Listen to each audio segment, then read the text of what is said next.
मार्च 12 हमारे प्रतिदिन की रूटीन मिनिस्ट्रीज की ओर से आप सभी सुनने वालों को मसीह में प्रेम पूर्वक सलाम। आज के हमारे संदेश का शीर्षक है पहले आप, जिसे लिखा है मिनी अब्राहम ने।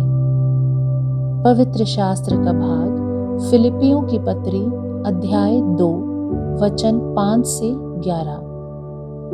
जैसा मसीह यीशु का स्वभाव था वैसा ही तुम्हारा भी स्वभाव हो, जिसने परमेश्वर के स्वरूप में होकर भी परमेश्वर के तुल्य होने को अपने वश में रखने की वस्तु न समझा, वरन अपने आप को ऐसा शून्य कर दिया और दास का स्वरूप धारण किया और मनुष्य की समानता में हो गया।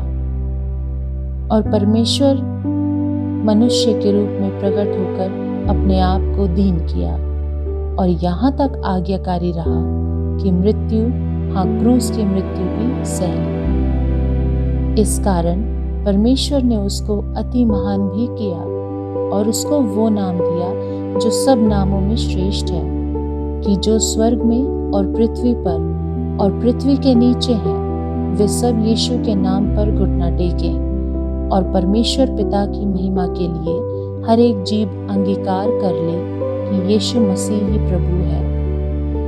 मुख्य वचन फिलिपियों अध्याय 2 वचन 3। पर दीनता से एक दूसरे को अपने से अच्छा समझो। लखनऊ भारत की शालीनता और आतिथ्य की बेताज राजधानी है। इसे एक चुटकुले में सटीक रूप से दर्शाया गया है, जो कुछ इस तरह है। यात्री लखनऊ रेलवे स्टेशन कभी क्यों नहीं छोड़ते हैं? क्योंकि वे प्लेटफॉर्म पर एक ही दूसरे से कहते रहते हैं, पहले आप। बेशक देश के बाकी लोगों को दूसरों को पहले जाने देने के बारे में लखनवी लोगों में से बहुत कुछ सीखना है, लेकिन यीशु के अनुयायियों के रूप में विनम्रता के लिए हमारा मानदंड स्वयं यीशु हैं। यीशु ने कहा, जो तुम में बड़ा हो वो तुम्हारा सेवक बने।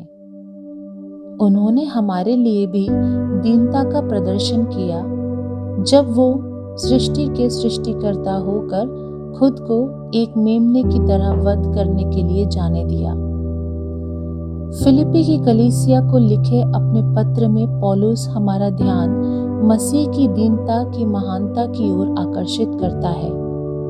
वो हमें इस तथ्य पर ध्यान केंद्रित करने में मदद करता है कि यीशु ने एक सेवक का स्वभाव अपनाया और मानव समानता को अपनाया ताकि वो क्रूस पर एक आज्ञाकारी मृत्यु मर सके।